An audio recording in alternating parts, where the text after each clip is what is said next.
Dear students, अस्सलाम वालेकुम वरहमतुल्लाहि वबरकातुहू। हमारे 7 चैप्टर मुकम्मल हो गए अल्हम्दुलिल्लाह। और अब आज हम हमारा 8वां चैप्टर देखेंगे। हमारा 8वां चैप्टर जिसका नाम है धंधा किया मूड़ीना प्राप्ति स्थाना। हमारे 8वें चैप्टर में आज हम धंधा किया मूड़ी यानी क्या, उसकी पहले तो प्रस्तावना देखेंगे, फिर उसका ख्याल देखेंगे, फिर उस मूड़ी की, उस पूंजी की हमको ज़रूरत क्यों है वो देखेंगे और उसकी अहमियत देखेंगे। तो हम सबसे पहले उसकी प्रस्तावना देख लेते हैं कि हमें कारोबारी पूंजी यानी क्या और उसकी ज़रूरत क्यों पड़ती है। ठीक है, तो जैसे कि हमें पता है कि सनदी इनकलाब के बाद नई नई तहकीक हुई, नई नई खोज हुई, जिसकी वजह से जो इकाइयाँ थी उनकी कद में क्या हुआ, इजाफा हुआ। अब रोज़ बरोज़ टेक्नोलॉजी में बदलाव आने की वजह से जो इन्वेस्टर्स थे, जो बिजनेसमैन थे, उन्हें क्या लगता था कि मूड़ी रोकाण मीन्स के उन्हें अपनी पूंजी की सरमायाकारी करने का जो खतरा है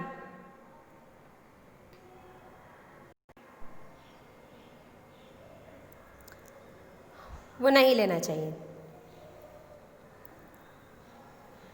जिसकी वजह से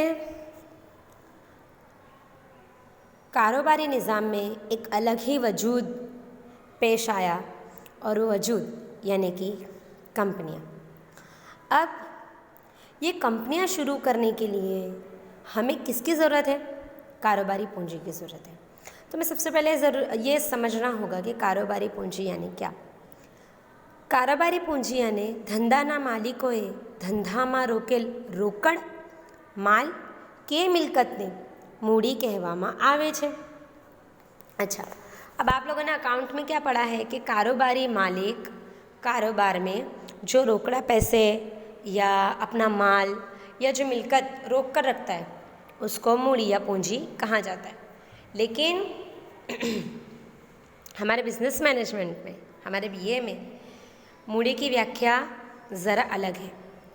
हमारे बीए के हिसाब से मूड़ी शब्द यानी जो पूंजी लफ्ज़ है उसको बहुत बड़े पैमाने पर देखा गया है कि ધંધાના માલિકે ધંધામાં પોતે રોકેલી રકમ ઉપરાંત વિવિધ પ્રાપ્તિ સ્થાનોમાંથી ઉછીની લીધેલી રકમનો પણ મૂડીમાં સમાવેશ થાય છે। कि कारोबारी मालिक ने कारोबार में खुद की रकम तो रोका ही, इसके अलावा उसने अलग अलग जगह से जो पैसे उधार लिए हैं या पैसे उठाए हैं उनका शुमार भी किस में होगा? पूंजी में होगा। अच्छा, अब कारोबारी पूंजी की ज़रूरत हमें क्यों है? तो सबसे पहले हमें ये समझना होगा कि हमें हमारी कारोबारी इकाइयों की हर एक सरगर्मियों को पूरा करने के लिए पूंजी की ज़रूरत है। या बारे में भी पढ़ोगे अभी इंशाल्लाह कि जैसे ह्यूमन बॉडी में, इंसानी जिस्म में खून ज़रूरी है ना, हमारे ज़िंदा होने के लिए खून बहुत ज़्यादा ज़रूरी है ना। भले ज़्यादा हो कम हो, उसकी तादाद कम ज़्यादा हो सकती है, लेकिन आप उसके बगैर जी नहीं सकते, है ना। तो वैसे ही कारोबारी इकाइयों में पूंजी की ज़रूरत है। फिर वो पूंजी चाहे आपके पास थोड़ी कम हो, थोड़ी ज़्यादा हो, लेकिन आपको कारोबारी इकाइयों में पूंजी की ज़रूरत कंपलसरी है। हम ये कह सकते हैं कि कारोबारी पूंजी कारोबार की रीढ़ की हड्डी है, कि उसके बिना उसका कोई वजूद ही नहीं है। इसकी ज़रूरत क्यों पड़ती है हम पॉइंट वाइज देखेंगे। सबसे पहले धंधानी स्थापना माटे यानी कारोबार की तश्कील करने के लिए। अब अगर आप कोई कारोबारी इकाई शुरू करना चाह रहे हो तो उसके लिए आपको खर्चे तो होंगे ना, जैसे कि आपको गहरी तहकीक करनी है आपके कारोबार के मुतालिक, आपको आपकी कंपनी का रजिस्ट्रेशन करवाना है, उसका सर्टिफिकेट निकलवाना है, अपनी कंपनी के दस्तावेज तैयार करने हैं, वकीलों को फ़ीस देनी है, रजिस्ट्रेशन फ़ी भरनी है। ये सारे कामों के लिए आपको किसकी ज़रूरत पड़ेगी? पैसों की।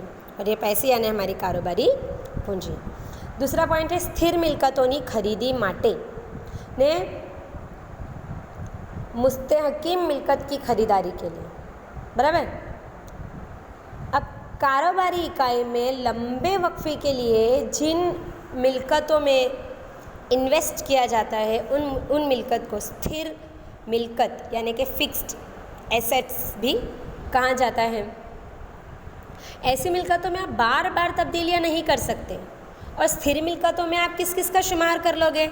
ज़मीन, मकान, मशीनें, आपके वाहन, मीन्स के आपके व्हीकल, ये सब स्थिर मिल्कतों में शुमार हो गए। उसके बाद हमारा तीसरा पॉइंट है चालू मिल्कतों माटे, इन्हें जारी खुसूसियात के लिए। हमारी कारोबारी इकाई में हमारी जो रोज़ बरोज़ की सरगर्मियां हैं या आसानी से हो, इसके लिए हमें कारोबार में सबसे ज़्यादा कौन सी पूंजी की ज़रूरत पड़ेगी? कार्यशील पूंजी की। मैंने आपको पहले भी कहा था कि कायमी यानी जिसको आपने एक बार इन्वेस्ट कर दिया, और कार्यशील यानी जो आपको रोज़मर्रा के कामों के लिए चाहिए, जैसे कि कच्चे माल खरीदने के लिए, हमारे जो कामदार हैं उनको उनकी सैलरी, उनकी मजदूरी देने के लिए, माल के स्टॉक में इन्वेस्ट करने के लिए आपको किसकी ज़रूरत है? कार्यशील मूडी की ज़रूरत है। चौथा पॉइंट है धंधाना आधुनिकीकरण અને વિસ્તરણ માટે, ने कारोबार के जदीद और तोसी के लिए, तोसी यानी फैलावा। हर एक बिजनेसमैन ये चाहता है कि उसका जो बिजनेसमैन है, जो उसका बिजनेस है वो बड़े पैमाने पर फैले। और वो बड़े पैमाने पर कब फैलेगा? जब वो नई नई तहकीकें देखेगा, जब वो नई नई तहकीकें करेगा, जब वो अपने कारोबार में नई नई टेक्नोलॉजीज़ का इस्तेमाल करेगा। उसको नई नई तहकीक करने के लिए, नई नई टेक्निक से रूबरू होने के लिए, नई नई टेक्नोलॉजी अपनी कारोबारी इकाई में अपनाने के लिए किसकी ज़रूरत है? पूंजी की ज़रूरत है। इसके बाद लास्ट पॉइंट है आकस्मिक ज़रूरियात माटे ने हादसाती ज़रूरियात के लिए। आकस्मिक ज़रूरियात यानी हादसाती ज़रूरियात के लिए। मैंने आपको बताया था इससे पहले भी कि कारोबारी इकाई में बहुत सारे अंदरूनी और बहरूनी ऐसे फैक्टर्स हैं जो हमारे कारोबार पे सीधा सीधा असर करते हैं, और मैंने आपको उन दोनों की किस्में भी समझाई थी इसके पहले वाले चैप्टर में, और उन्हें बिल्कुल तफसील से आपको समझाया भी था। अब जो अंदरूनी ज़रूरियात है उसको तो आप फिर भी हैंडल कर लोगे आपके हिसाब से, लेकिन अगर मान लो कि आपके जो मुलाजिम है वो हड़ताल पर उतर गए, सरकार ने अपनी पॉलिसियों में बदलाव कर दिए, कोई कुदरती मुश्किलात पेश आ गई, तो आपको आकस्मिक मूड़ी यानी कि हादसाती पूंजी की ज़रूरत पड़ेगी, जिसके ज़रिए ये जो आकस्मिकता, जो हादसा हुआ है, उससे आपकी कारोबारी इकाई पर बहुत ज़्यादा फ़र्क ना पड़े।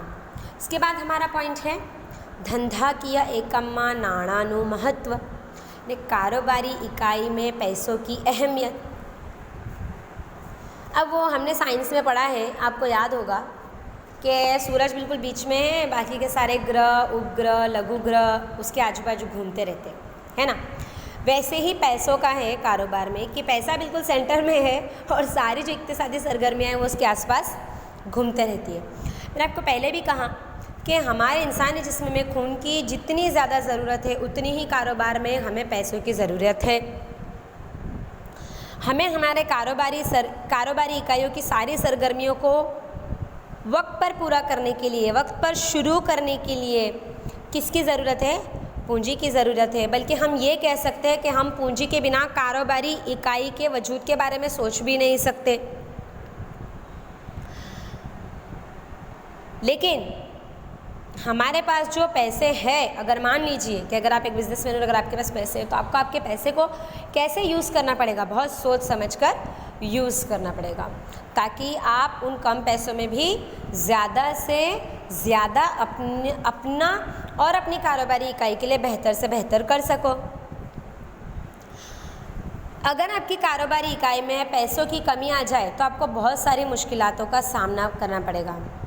जैसे कि अगर आपको जिनको कर्ज चुकाना है मान लो, और उन्हें पैसे देने में अगर आपको देर हो जाए, तो बाज़ार में आपकी, मार्केट में आपकी जो वैल्यू है, जो शाख है, उसके ऊपर सीधा सीधा असर पड़ेगा, है ना।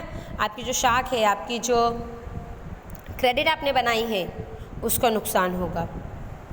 कभी कभी हमें हमारी शाख बचाने के लिए नफ़े को छोड़ना पड़ता है, और जो लेनदार है यानी हम जिसके कर्जदार है उसको उसके पैसे वक्त पर चुकते करने होते हैं, क्योंकि मार्केट में सबसे ज़्यादा चीज़ अगर कोई इम्पोर्टेंट है तो वो है आपकी वैल्यू। आपको नफ़ा कम मिलेगा ना वो चलेगा, लेकिन आपकी मार्केट में वैल्यू कम नहीं होनी चाहिए। इसके अलावा हमें हमारे कच्चे माल को वक्त पर ख़रीदना पड़ता है, जिसके लिए हमें किसकी ज़रूरत पड़ेगी? पूंजी की ज़रूरत पड़ेगी। इसके अलावा हमें हमारे जो मुलाजिम हैं, हमें हमारे जो कारीगर हैं, जो मज़दूर है, उनकी सैलरी वक्त पर करनी होती है। इसके लिए हमें किसकी ज़रूरत पड़ेगी? पूंजी की ज़रूरत पड़ेगी। ज़ाहिर है ना, पूंजी की ज़रूरत पड़ेगी। अब अगर हमने कच्चा माल नहीं ख़रीदा तो हम पैदावार कैसे कर पाएंगे? नहीं कर पाएंगे, ज़ाहिर है। फिर अगर हमने हमारे मुलाजिमों को वक्त पर सैलरी नहीं दी तो वो हड़ताल पे उतर जाएंगे या वो ठीक से काम नहीं करेगा, उन्हें काम करने का इत्मीनान नहीं मिलेगा। और हमने तो इसके पहले वाले चैप्टर्स में देखा कि ये सब तो बहुत ज़्यादा ज़रूरी है, क्योंकि अगर हमें हमारे कारोबारी इकाई को सक्सेसफुल बनाना है, उसको कामयाब बनाना है, तो हमें हमारे सारे मुलाजिमों को काम करने का इत्मीनान हासिल हो, ऐसी सरगर्मियाँ करनी पड़ेगी जिसके लिए हमको किसकी ज़रूरत पड़ेगी? पैसे की ज़रूरत पड़ेगी। तो आज हमने क्या देखा? आज हमने धंधा किया मूल्यना प्राप्ति स्थानों, सोर्सेस ऑफ बिजनेस फाइनेंस, इसका मीनिंग देखा, इसकी ज़रूरत देखी और इसकी अहमियत देखी। इंशाल्लाह हम हमारे आने वाले सेशन में मालिकीना भंडोड़ो यानी कि ऑनर्स फंड्स, इसके बारे में बात करेंगे।